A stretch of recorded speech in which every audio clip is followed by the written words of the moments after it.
Olá, minha amiga, meu amigo. Chegou a hora do nosso encontro, já com a semana terminando. Hoje é sexta-feira, 6 de março. Em 1817 eclodiu a Revolução Pernambucana, que era de patriotas nativistas para se separar de Portugal, antes mesmo do grito do Ipiranga. Inclusive querendo transferir, na geopolítica deles, transferir a capital para o interior de Pernambuco. Muita gente foi fuzilada. Uma tristeza. Mas, enfim, os pernambucanos devem estar comemorando esse episódio importante da história do Brasil e heróico e nacionalista. Bom, hoje é dia de ler para vocês o artigo que saiu em 38 jornais na quarta-feira. E com comentários nas entrelinhas. Não esqueça de se inscrever e ao final de deixar o gostei ou não gostei. Então vamos à leitura do artigo semanal nos jornais com comentários nas entrelinhas.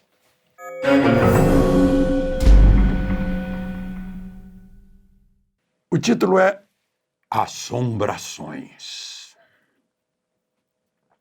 Existe no Brasil uma Constituição não escrita, mas vigente, que estabelece em seu único artigo: é facultativo a qualquer ministro do Supremo Tribunal Federal cumprir ou não cumprir a Constituição e os princípios universais do direito.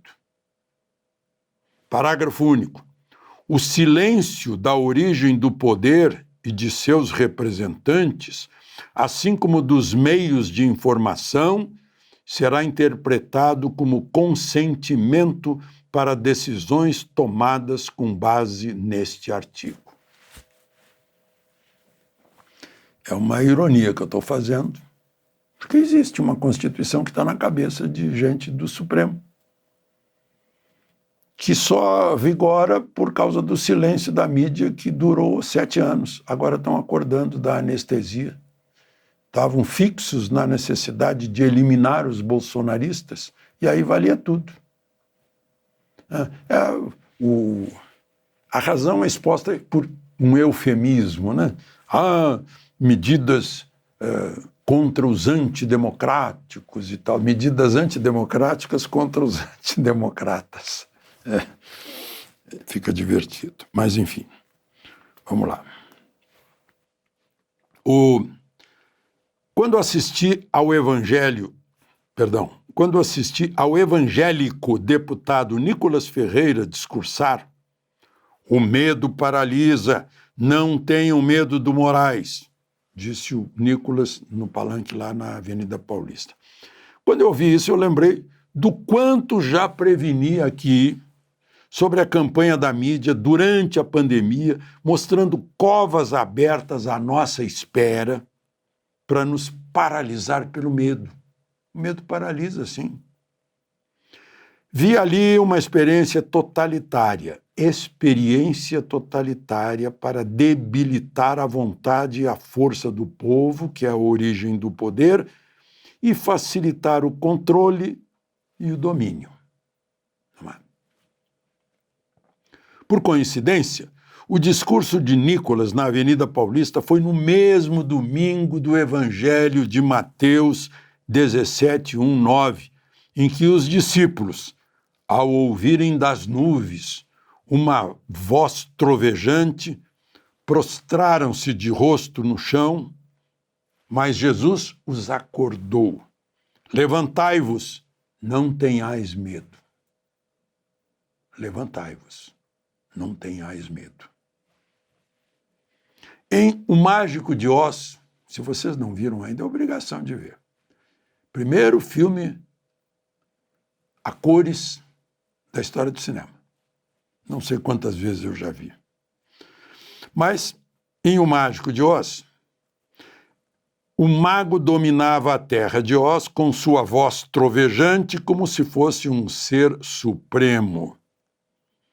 Foi desmascarado quando Dorothy e seus 3 amigos, o Homem de Lata, o Homem de Palha e o Leão Medroso, entraram por trás do cenário com que o mago se camuflava e o surpreenderam quando ele se servia de megafones que ampliavam a voz que ele não tinha.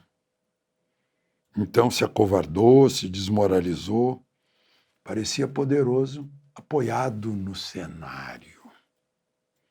Uma instituição pode ser usada como meio para turbinar vaidades e naturezas egoístas e totalitárias.